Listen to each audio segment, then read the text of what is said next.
8 तरीके की। फर्स्ट जो सबसे लार्जेस्ट एरिया कवर करती है एलुवियल सॉइल, नर्दर्न एरिया में जो लाइट ग्रीन कलर की है, यहाँ पे गुजरात तक आप देख सकते हैं नॉर्थ ईस्ट में। देन रेड सॉइल, यहाँ पे जो रेड कलर की दिखाई गई नॉर्थ ईस्ट, पूरा ईस्टर्न इंडिया या सदर्न इंडिया, पूरी रेड सॉइल। सेकंड पोर्शन वो लार्जेस्ट एलुवियल, उसके बाद जो कम एरिया कवर करती है वो रेड सॉइल, उससे कम एरिया ब्लैक सॉइल, जो पेनिनसुलर नॉर्दर्न पेनिनसुलर आप देख रहे हैं, even Kathiawar soil is black soil. उसके बाद लेटेराइटिक सॉइल, लेटेराइटिक सॉइल के बहुत छोटे छोटे जो है वो पोर्शन में पॉकेट्स में लेटेराइटिक सॉइल पाई जाती है, स्पेशली इन ईस्टर्न इंडिया। उसके बाद माउंटेनियस सॉइल, यानी जहां पे भी वेस्टर्न घाट, हिमालयाज या जहां पे माउंटेन्स हैं उसकी सॉइल। डेजर्ट सॉइल, यानी जो डेजर्टिक रीजन थार डेजर्ट में जो पाई जाती है। उसके बाद सलाइन या alkaline soil and then mangrove soil. Start करते हैं एलुवियल सॉइल से। इंडिया का 42% एरिया कवर करती है ये, यानी सबसे लार्जेस्ट एरिया कवर करती है एलुवियल सॉइल। ये डेवलप होती है डिपोजिशन ऑफ रिवर्स। रिवर्स जितना सिल्टेशन, इतना इरोजन करके लाती है, वो जो डिपोजिट करती है उसका जो फ्लड प्लेन बनता है, उससे जो सॉइल बनती है वो एलुवियल सॉइल होती है। सबसे फर्टाइल सॉइल होती है, राइट। इसमें ऑर्गेनिक मिनरल्स भी बहुत अच्छे होते हैं, क्योंकि रिवर्स के अंदर भी जो सारे उसके मरीन या रिवराइन ऑर्गेनिज्म होते हैं उसका डिपोजिशन होता है, इसलिए ये ऑर्गेनिक मटेरियल में भी रिच होती है। माइक्रो न्यूट्रिएंट्स इसमें बहुत अच्छे होते हैं। वेल ड्रेन्ड, यानी कि उसकी वाटर होल्डिंग कैपेसिटी भी अच्छी होती है। लेकिन ये सॉइल के अंदर फास्फोरस की कमी होती है। एलुवियल सॉइल ज्यादातर नॉर्दर्न प्लेन आप देख सकते हैं, गुजरात में काठियावाड़ के अलावा एलुवियल सॉइल और आसाम रीजन में एलुवियल सॉइल पाई जाती है, राइट। इस पूरे रीजन में जैसे एलुवियल सॉइल में मैं ईस्ट टू वेस्ट जाऊंगी तो फर्टिलिटी कम होती जाएगी, रेनफॉल भी कम होता जाएगा, लेकिन जो एग्रीकल्चर डेवलपमेंट है या फिर प्रोडक्टिविटी है या टेक्नोलॉजिकल एडवांसमेंट है वो बढ़ता जाएगा। This is something very unique, right.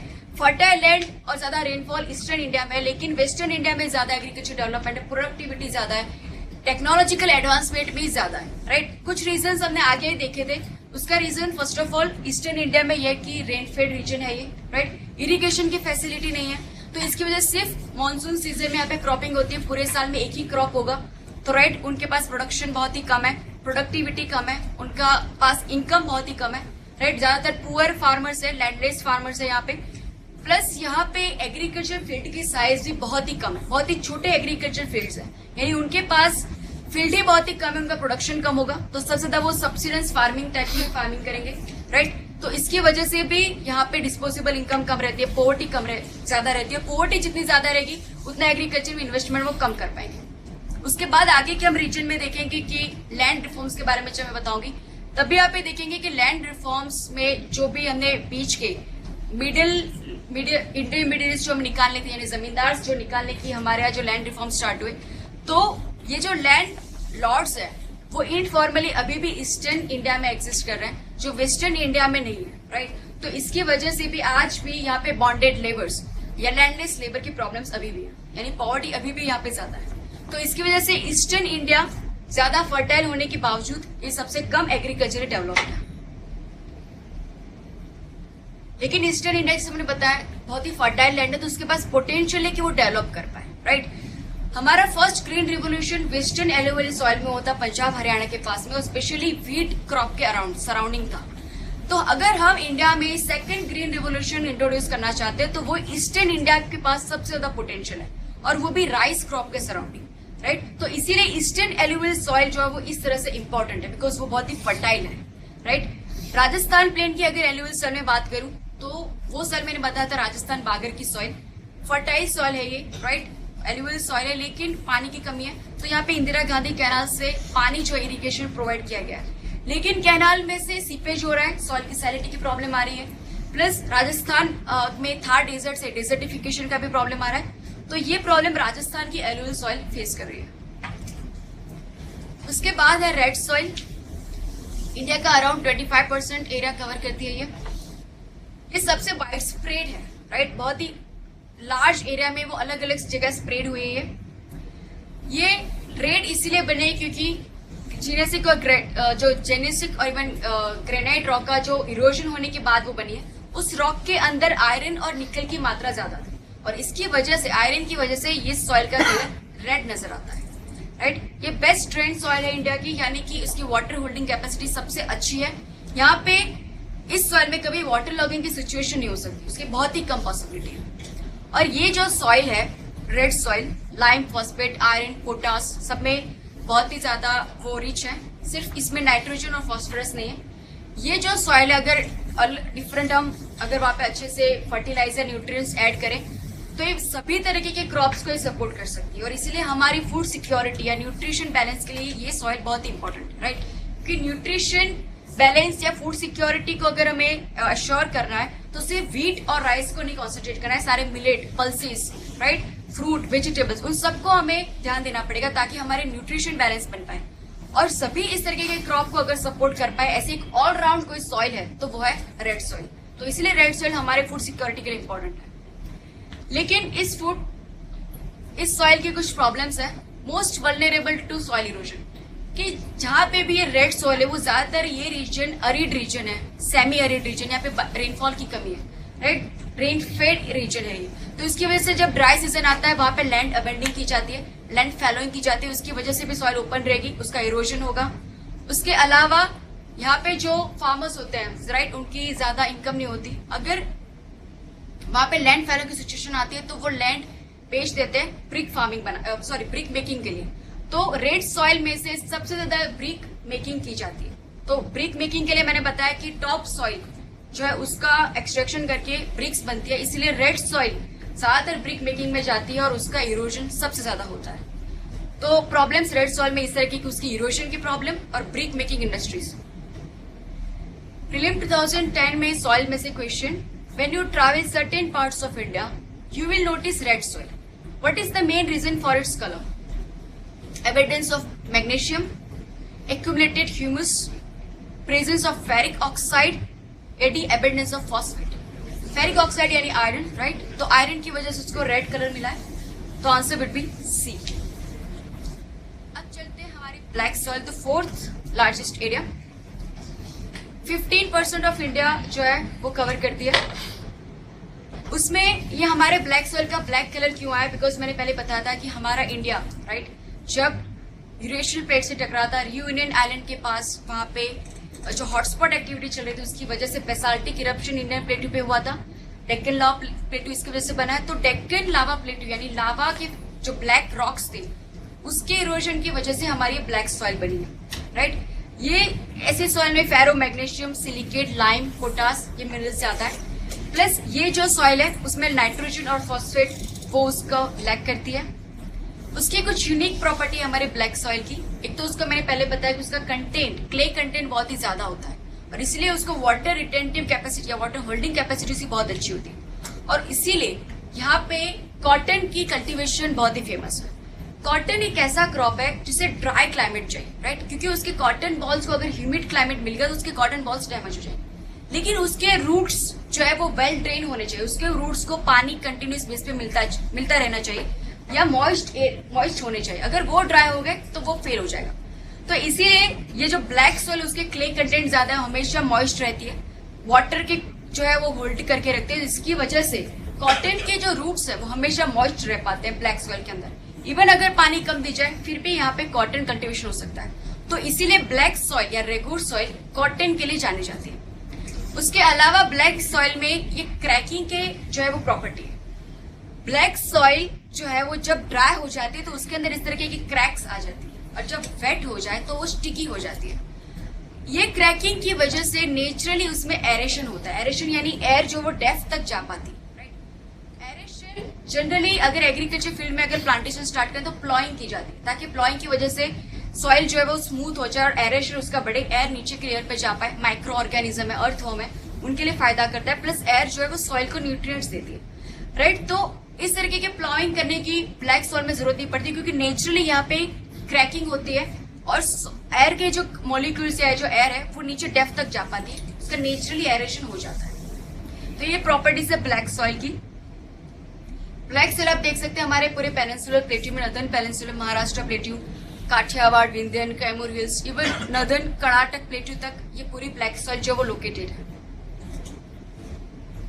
मैं ये सारी सॉइल जो इंपॉर्टेंट सारी सॉइल्स हो गई, मैंने 3 सॉइल्स की एलुवियल, ब्लैक एंड रेड, उसके बाद मैं और सॉइल ले रही हूँ। लेकिन इससे पहले मैं जो सारे मिनरल्स आपको बता रही हूँ तो मैं उसकी पहले बात कर लेना चाहती हूँ देखिए, किसी भी सॉइल में एग्रीकल्चर के लिए 3 मिनरल्स का होना बहुत जरूरी होता है। NPK, nitrogen, phosphorus and potassium या पोटाश, राइट। हमारे जो सारे फर्टिलाइजर्स बनते हैं उनके ये 3 मेन कंपोनेंट्स होते हैं, राइट। नाइट्रोजन जिसमें ज्यादा होता है, राइट, जो हमारा जो यूरिया है, राइट, वो एमोनिया उसमें ज्यादा होता है, वो नाइट्रोजन बेस्ड फर्टिलाइजर होता है। उसके अलावा पोटाश और फॉस्फोरस, ये नाइट्रोजन, ये तीनों को मिला के फर्टिलाइजर्स बनाए जाते हैं। डिफरेंट उनके वेरिएशंस होते हैं, राइट। तो अगर मैं सारे मिनरल्स का अगर मैं कंपैरिजन करूं तो एलुअल सॉइल में नाइट्रोजन है, पोटाश है, लेकिन फॉस्फोरस की कमी है, राइट। तो एलुअल सॉइल में यूरिया की जरूरत नहीं पड़ेगी, लेकिन फॉस्फोरस बेस्ड फर्टिलाइजर्स यहाँ पे यूज करने चाहिए। इसके अलावा ब्लैक सॉइल में पोटाश है, राइट, लेकिन नाइट्रोजन और फॉस्फोरस नहीं है। उसके बाद रेड सॉइल में भी पोटाश है, लेकिन नाइट्रोजन और फॉस्फोरस नहीं है, यानी कि यहाँ पे भी यूरिया और फॉस्फोरस बेस्ड फर्टिलाइजर यूज करने पड़ेंगे। उसके बाद हम लेटेराइटिक सॉइल देखेंगे, तब हम देखेंगे उसके पास पोटाश है यानी पोटेशियम है, नाइट्रोजन और फॉस्फोरस नहीं है, लेकिन जो आयरन है बहुत ही एक्सेसिव अमाउंट में है। अरिड सॉइल में कैल्शियम की अमाउंट बहुत ही ज्यादा होती है, राइट, सॉल्ट की अमाउंट ज्यादा होती है, लेकिन नाइट्रोजन की कमी है। सलाइन सॉइल सोडियम पोटेशियम बहुत ही एक्सेसिव अमाउंट में होता है, नाइट्रोजन की कमी है। ओवरऑल आप देख सकते हैं कि इंडियन सॉइल में नाइट्रोजन की कमी है, सिर्फ एलुअल सॉइल के अंदर ही नाइट्रोजन जो है वो पाया जाता है। लेकिन फिर भी इंडिया में बिकॉज यूरिया के ऊपर इतनी ज्यादा सब्सिडी है, इंडिया में सभी सॉइल पे इसकी जरूरत हो कितनी हो ये जाने बिना बहुत ही ज्यादा nitrogen based ammonia based urea का जो एप्लीकेशन होता है, राइट। आगे हम देखेंगे कि इस जो आइडियल उसका रेशियो कैसा होना चाहिए और गवर्नमेंट ने ये रेशियो को बैलेंस करने के लिए यूरिया की यूजेज को कम करने के लिए क्या क्या स्टेप्स दिए। लेकिन पहले सॉइल्स को कंप्लीट करते हैं। लेटेराइटिक सॉइल कवर 4.5% एरिया। ये तभी डेवलप होते हैं जहाँ पे वेट एंड ड्राई कंटिन्यूस जहाँ पे सीजन रहती है, यानी वेट सीजन में बहुत ही ज्यादा रेनफॉल होता है, फिर ड्राई सीजन आती है, फिर हैवी रेनफॉल होता है, राइट। लेटेराइट का मीनिंग ब्रिक होता है, क्योंकि ये जब भी बनती है अपलैंड में तो ब्रिक की तरह हार्ड हो जाती है। मैंने पहले बताया लीचिंग प्रोसेस इसमें होती है जब रेनफॉल होता है, हैवी रेनफॉल, तो मिनरल्स का डाउनवर्ड मूवमेंट होता है, राइट। यहाँ पे सिलिका का डाउनवर्ड मूवमेंट होता है और अपर लेयर में आयरन और एल्यूमिनियम पाया जाता है, राइट। तो वो जो थिक आयरन के पैंस बनते हैं उसको पेटलैंड्स कहते हैं। एसिडिक सॉइल है, ये बहुत ही क्विकली इरोड हो जाएगी। अगर वहां पे ट्रीज जो फॉरेस्टेड रीजन अगर वो फॉरेस्ट में निकालो तो बहुत ही जल्दी उसका इरोजन हो जाएगा, तो एग्रीकल्चर को सपोर्ट नहीं कर पाएगी। एग्रीकल्चर के लिए ये ज्यादा सुटेबल लैंड नहीं कह सकते, क्योंकि उसकी फर्टिलिटी बहुत ही कम होती है, आयरन की अमाउंट उसमें बहुत एक्सेसिव होती है। लेकिन 2 क्रॉप्स ऐसे हैं जिसके प्लांटेशन के लिए आयरन की जरूरत होती है। वो ऐसे 2 क्रॉप्स है, टॉपियोका यानी जिससे साबूदाना बनता है, and other is the cashew nuts. तो ये जो क्रॉप्स है, पहले तो एक तो वो हार्डी क्रॉप्स है, राइट, उनको आयरन की जरूरत होती है, इसलिए वो रेड सॉइल में भी उन्हें हम कर सकते हैं, क्योंकि रेड सॉइल भी फेरिक ऑक्साइड ज्यादा होता है, आयरन ज्यादा होता है। और लेटेराइटिक सॉइल, दोनों ही सॉइल पे टैपियोका और कैश्यू नट जो है ग्रो कर सकते हैं। लेकिन रेड सॉइल के पास तो सिलिका भी है, तो उसके पास और न्यूट्रिएंट्स हैं, तो वो और भी ज्यादा क्रॉप्स को वो सपोर्ट कर पाती है। लेकिन लेटेराइटिक सॉइल उसके पास आयरन के अलावा और ज्यादा उसमें न्यूट्रिएंट्स नहीं है। Tapioca, cashew nut hardy crops है, इसीलिए वो लेटेराइटिक सॉइल पे उगा सकते हैं। इसके अलावा ये सॉइल आयरन में रिच है, इसलिए प्लांटेशन के कुछ और क्रॉप्स भी यहाँ पे जो है वो बोए जा सकते हैं। टी, रबर या कॉफी, अगर मैं फर्टिलाइजर का अच्छे से प्लांटेशन करूं और इरिगेशन मैनेजमेंट अगर अच्छे से हो, स्लोप रीजन हो, तो यहाँ पे टी, कॉफी या रबर का भी प्लांटेशन हो सकता है। लेटर सॉइल, मैंने जब फिजियोग्राफी ऑफ इंडिया बताया था तब कहा था कि जहां पे भी लेटेराइटिक सॉइल होती है वहां पे बॉक्साइट का रिजर्व होता है, राइट। हमने देखा था कि ईस्टर्न घाट रीजन में नियमगिरी, पंचमपट माली, पाफलाई माली, ये सारी जो हिल्स है, राइट, वहां पे बॉक्साइट के डिपोजिट पाए गए। इवन बॉक्साइट सॉइल जहां तेलंगाना, कर्नाटक प्लेट्यू में, वहां पे भी बॉक्साइट के रिजर्व पाए गए, राइट। लेकिन जब भी माइनिंग होती है तो उसके टॉप सॉइल जो है वो पूरी चली जाती है, उसका इरोजन हो जाता है। So the following statement regarding lateritic soil of India are correct. They are ready. They are rich in nitrogen and potash. They are well developed in Rajasthan and UP. Yet tapioca and cashew nuts grow well on this soil. First is right. Nitrogen, potash दोनों में ये rich नहीं है। Nitrogen मैंने कहा सिर्फ हमारी alluvial soil है वही जिसमें नाइट्रोजन पाया जाता है, उसके अलावा सारी सॉइल जो है नाइट्रोजन से डेफिशिएंट है। तो second statement will be wrong. Rajasthan और यूपी, अगर मैं फिर से मैप को देखूं लेटराइटिक सॉइल का, लेटराइटिक सॉइल अगर मैं देखूं तो थोड़ी बहुत राजस्थान में यहाँ पे पाई जाती है, लेकिन यूपी में एक भी जगह पे लेटराइटिक सॉइल नहीं मिलती। ऑलमोस्ट पूरा यूपी जो है वो एलुवियल सॉइल से बना हुआ है। तो लेटराइटिक सॉइल वाला जो थर्ड स्टेटमेंट था that would be wrong, right. Fourth type का क्वेश्चन है, अभी हमने पढ़ा कि ये जो क्रॉप्स है उसको आयरन चाहिए सॉइल में, तो इसके लिए rich in red in colour and fourth statement would be right. Answer would be C. Mountainous soil, ये सॉइल बहुत ही थीन होती है, जैसे मैंने बताया रिलीफ स्लोप इस तरह से होता है, स्टीप स्लोप्स होता है, तो इरोजन अगर रॉक का हो भी रहा है तो सारी जो सॉइल है उसका वहां पे एक्यूमुलेशन डिपोजिशन नहीं होता, सॉइल सारी नीचे गिर जाती है, तो जो वो सारी स्लोपी रीजन में सॉइल का लेयर बहुत ही थीन होता है या वीक होता है, तो वैसी सॉइल जो है वो कोई प्लांटेशन को सपोर्ट नहीं कर पाती। उसकी होराइजन जैसे हमने बताया ओ ए ई बी जो सारे उसके लेयर्स बनने चाहिए, वो लेयर उसमें अच्छे से डेवलप नहीं हो पाते। ग्रासलैंड या स्क्रब्स इस तरीके के सिर्फ वो वहां पे सपोर्ट कर सकते हैं। माउंटेनियस सॉइल में जो हमने बताया कोल्ड ह्यूमिड कंडीशन में जो बनती है पोर्टसोलिक सॉइल, वो ऐसी माउंटेनियस रीजन में पाई जाती है। पोर्टसोलिक सॉइल यानी लीचिंग होती है, राइट, मिनरल्स की डाउनवर्ड मूवमेंट, सिलिका की सॉरी यहाँ पे आयरन और एल्यूमिनियम की यहाँ पे लीचिंग होती है, सिलिका ऊपर के लेयर में पाई जाती है, राइट, ग्रे कलर की होती है ये। और ये भी है, ये जो सॉइल है ये भी कम फर्टाइल सॉइल है, नॉट गुड फॉर एग्रीकल्चर। चिलेशनिक प्रोसेस इस रीजन में होती है। चिलेशन यानी कि ये जो कॉनिफरस फॉरेस्ट होते हैं उसकी आपके लीव्स अगर आपने देखे होते हैं, हमारे जो ट्रॉपिकल प्लांट्स के या ट्रीज के लीव से ये अलग होते हैं, राइट, पॉइंटेड होते हैं, बहुत ही थिक ये लीव्स होते हैं। इन लीव के आसपास एक ग्लॉसी आप देखेंगे एक लेयर होता है, उसे चिलेटिंग एजेंट कहते हैं। इसकी वजह से क्या होता है कि जब भी ये ट्रीज में से लीव्स जब नीचे गिरते हैं, शेडिंग उसका होता है, तब इस चिलेटिंग एजेंट की वजह से उनका डिसइंटीग्रेशन डिकम्पोजिशन अच्छे से नहीं हो पाता, वो उसको इंटैक्ट रखते हैं, और इसकी वजह से यहाँ पे ह्यूमस का जो है कंटेंट ज्यादा होता है। ह्यूमस यानी कि किसी भी फॉरेस्ट रीजन में या किसी भी प्लांट का जब भी लीव्स नीचे गिरते हैं तो उसका अगर पार्शियल डिकम्पोजिशन होता है बैक्टीरिया की वजह से, तो वो ऑर्गेनिक मटेरियल हो जाता है और वो सॉइल को न्यूट्रिशन प्रोवाइड करता है, राइट। तो सॉइल के लिए इस तरीके का जितना लीफ फॉल होता है, राइट, उसका अगर डिकम्पोजिशन होता है, पार्शियल डिकम्पोजिशन, तो ह्यूमस बनता है और उसके लिए ज्यादा जो है वो बेनिफिट करता है। तो ऐसे रीजन में बिकॉज ऑफ दिस चिलेशन,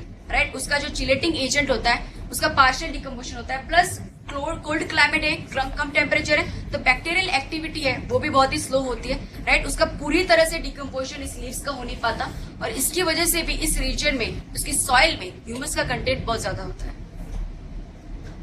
उसके बाद डेजर्टिक सॉइल, बहुत ही सैंडी सॉइल या लूज फ्राइबल सॉइल होती है, राइट, उसके जो ग्रेन्यूल्स होते हैं बहुत ही दूर दूर होते हैं, वाइडली स्पेस्ड होते हैं, वाटर की होल्डिंग कैपेसिटी बहुत ही कम होती है, राइट, फर्टाइल बहुत ही कम होता है क्योंकि उसे न्यूट्रिशन उसके अंदर बहुत कम होता है, ये किसी एग्रीकल्चर को सपोर्ट नहीं कर पाती, राइट।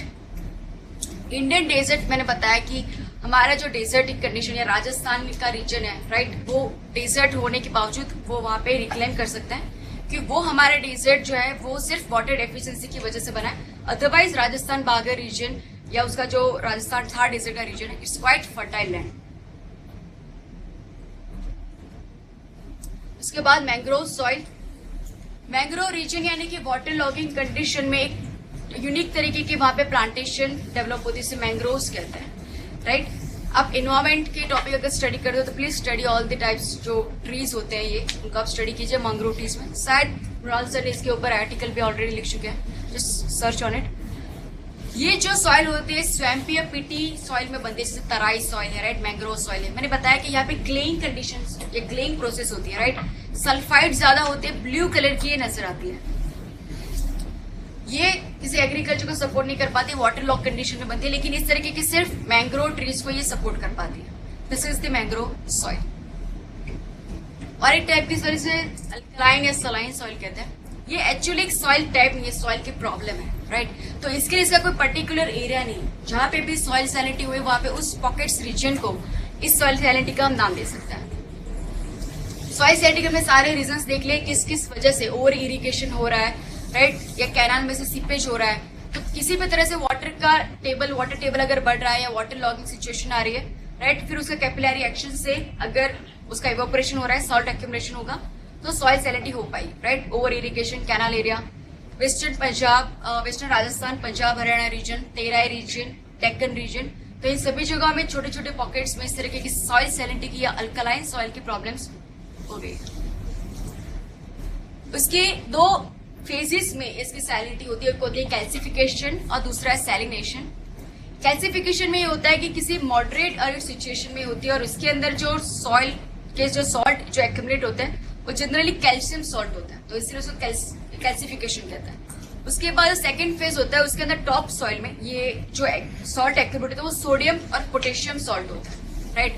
तो वो एक्सट्रीम एरिड सिचुएशन में, एक्सट्रीम ड्राई सिचुएशन में इस तरीके की सॉइल बनती है। या तो कैल्शियम के सॉल्ट ज्यादा एक्यूमुलेट हो सकते हैं, फिर सोडियम और पोटेशियम। तो डेजर्टिफिकेशन की प्रोसेस देख ली, कैसे उसको कम करी जा सकती है, और हमने सॉइल्स ऑफ इंडिया देख लिया। अब लिखते हैं last topic under soil, that is the land use pattern in India. India में किस तरह से हम लैंड को अलग अलग फील्ड में अलग अलग यूज के लिए हम डिवाइड करते हैं। इंडिया का टोटल जियोग्राफिक एरिया है 328 मिलियन हेक्टेयर, लेकिन रिपोर्टेड एरिया 305 मिलियन हेक्टेयर।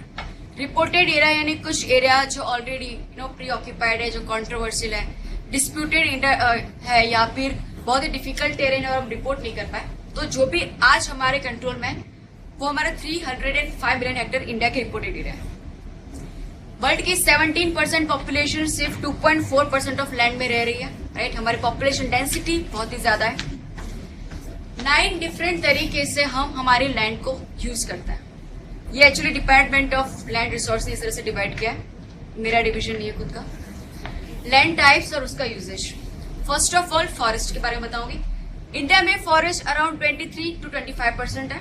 उसके बाद नेट सोन एरिया यानी कि टोटल एग्रीकल्चर के अंडर में जितना एरिया है वो हमारा 46% एरिया है। उसके बाद land not available for agriculture लेकिन डेवलपमेंटल यूज के लिए की जाती है, यानी कि सिटीज, टाउन, उसके हैबिटेशन, राइट, इंफ्रास्ट्रक्चर, इंडस्ट्रीज, उनमें जितनी लैंड यूज की जाती है वो अराउंड 15% है। उसके बाद फैलो लैंड यानी कि लैंड जो अबेंडन की गई, वहां पे एग्रीकल्चर भी नहीं हो रहा, कोई डेवलपमेंटल एक्टिविटी भी नहीं हो रही, 12.5%। उसके बाद पैस्चर लैंड, राइट, तो पैस्चर लैंड है हमारे 3.5%। और ट्रीज और ग्रूव्स, छोटे छोटे पॉकेट्स ऑफ फॉरेस्ट, यानी कि जो डेफिनेशन होती है फॉरेस्ट की कितने एरिया से बड़ा होना चाहिए, तो फॉरेस्ट उस डेफिनेशन से कम एरिया में अगर फॉरेस्ट पाए गए तो इस तरीके के लेस देन 1% ट्रीज और ग्रूव्स पाए गए। ये कराने का मेरा रीजन ये है, हमारी जो लैंड यूज पैटर्न जिस तरीके की है उससे हमें बदलने की जरूरत है। किस तरह से बदलेंगे हम? फॉरेस्ट आज हमारे पास 23 to 25% है और trees and groove less than 1%, लेकिन हमें हमारे इंडिया की जितनी भी लैंड है 23.25% ज्यादा लैंड हमें फॉरेस्ट को देनी पड़ेगी। फॉरेस्ट का 23.25, लेकिन डेंस कैनोपी अगर मैं फॉरेस्ट बोलूं सिर्फ 8% है।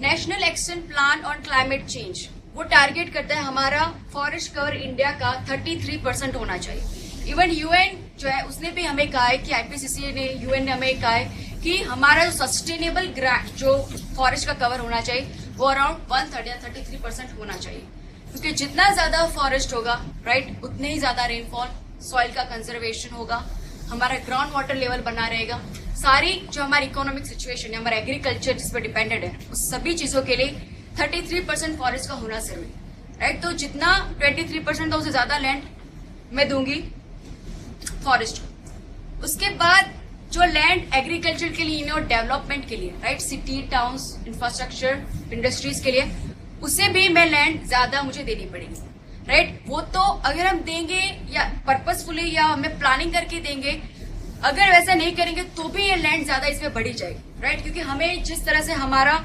इकोनॉमी बढ़ रही है, हमारी जीडीपी बढ़ रही है, जिस तरह से हमारा अर्बनाइजेशन बढ़ रहा है, हमारे जिस तरह की सिटीज बढ़ रहे हैं, उस हिसाब से हमारी जो लैंड है अंडर डेवलपमेंटल कंडीशंस वो बढ़ती ही जाएगी, राइट। और जिस तरीके हमारी जो मेट्रो सिटीज है, चेन्नई, दिल्ली, राइट, कोलकाता, मुंबई, ये सारे सिटीज जो है वो बहुत ही ज्यादा उनके सैचुरेशन लेवल पर आ चुके हैं। जितनी पॉपुलेशन वहां पे है वो वहां पे उनको मैनेज करना, राइट, उनके इंफ्रास्ट्रक्चर को मैनेज करना, पब्लिक सर्विसेज को मैनेज करना, it becomes very difficult and challenging. तो हमें बहुत ही ज्यादा और भी सिटीज डेवलप करने पड़ेंगे ताकि इन सिटीज पे बर्डन कम हो जाए। और गवर्नमेंट प्लान कर रही है डेवलप 100 स्मार्ट सिटीज, तो इन सारी स्मार्ट सिटीज के लिए भी हमें डेवलपमेंटल लैंड वहां पे उनको अलोकेट करनी पड़ेगी, राइट। उनके अलावा इंफ्रास्ट्रक्चर, हमें रेलवे बनानी, अगर रोड्स बनाना है, राइट, सारे ब्रिजेस, ये सब के लिए भी लैंड प्रोवाइड करने भी लैंड एक्विजिशन करना पड़ेगा। Industries, make in India campaign, तो उनके लिए भी इंडस्ट्रीज, अगर मैन्युफैक्चरिंग इंडस्ट्री अगर हमें एस्टेब्लिश करनी है तो हमें लैंड 15% से भी ज्यादा अब लैंड हमें इस डेवलपमेंटल एरिया को देनी पड़ेगी।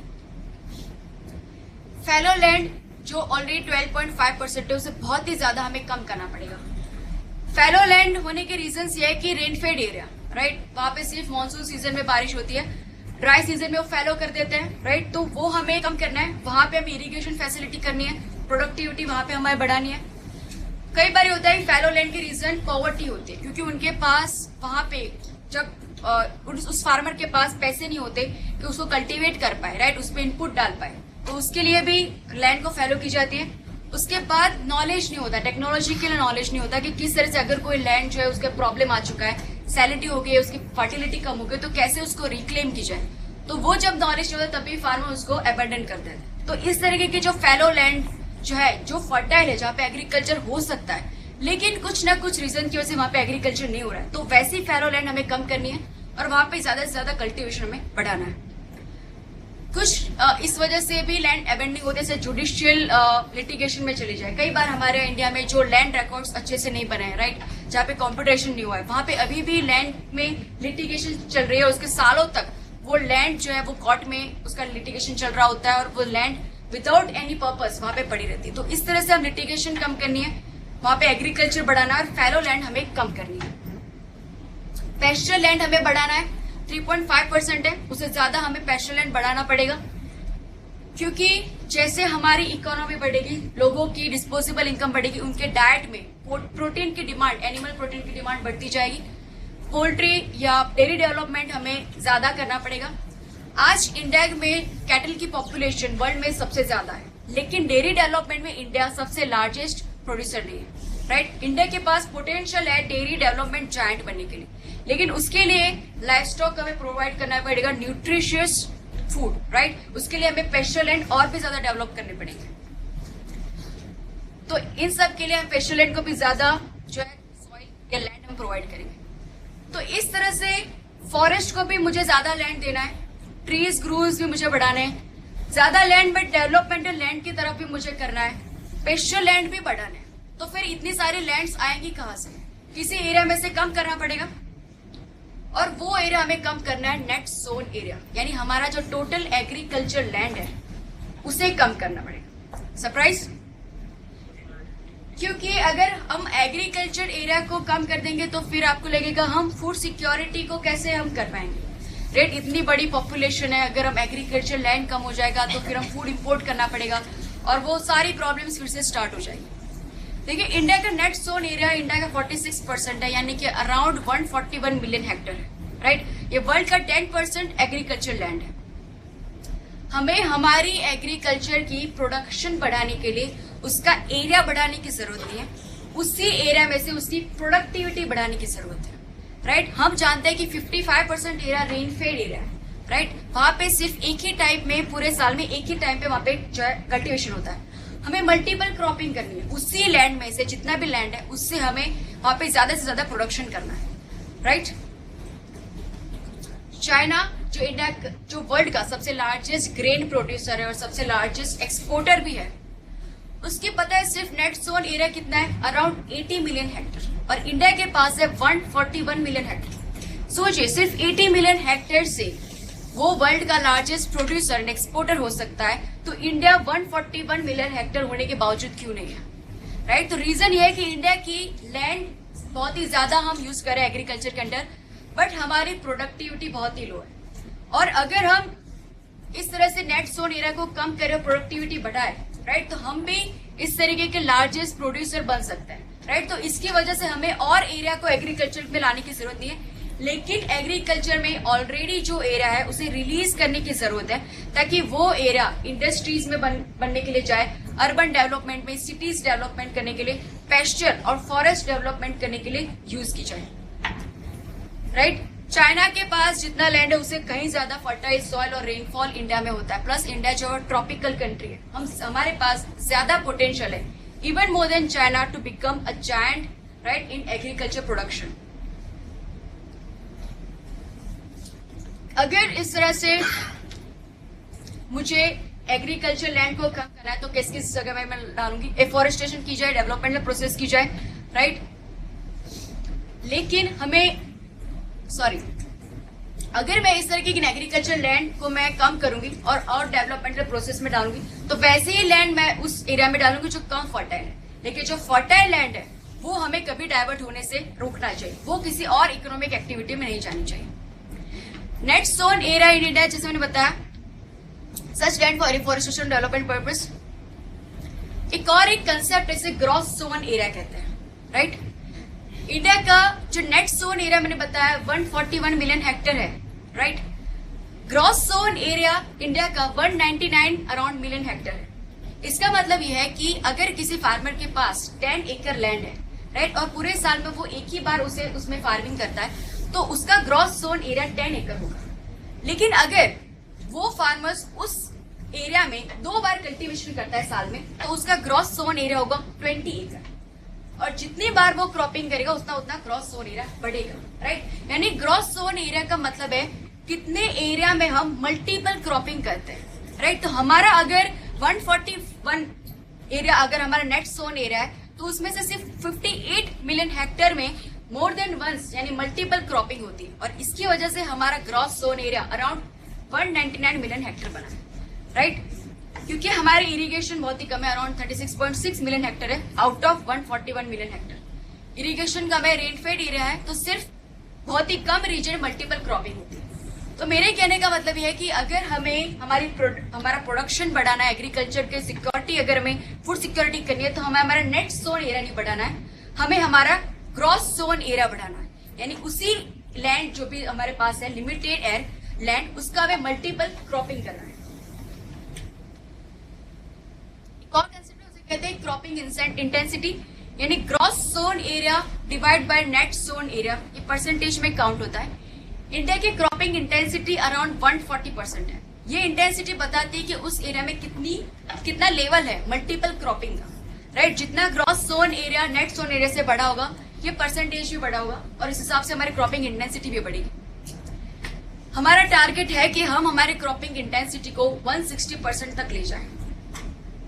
इंडिया में हाईएस्ट क्रॉपिंग इंटेंसिटी पंजाब में अराउंड 187%, राइट। तो हमारे पास पोटेंशियल है कि जो पंजाब की क्रॉपिंग इंटेंसिटी है वो इंडिया के और भी जो हमारे स्टेट्स है वहां पे रेप्लिकेट की जा सके, राइट। तो जो मैंने बताया कि हमें हमारा नेट सोन एरिया कम करना है, हमारा एग्रीकल्चर एरिया कम करना है, हमारा ग्रॉस सोन एरिया बढ़ाना है, हमारी क्रॉपिंग इंटेंसिटी को हम बढ़ाना है, हमारी प्रोडक्टिविटी को बढ़ाना है, राइट। और जो भी मार्जिनल या कम फर्टाइल लैंड है उन्हें और इकोनॉमिक एक्टिविटी के लिए हमें रिलीज करना पड़ेगा। 10 मिनट का ब्रेक लेते हैं, right, and will start the agriculture in full fledge.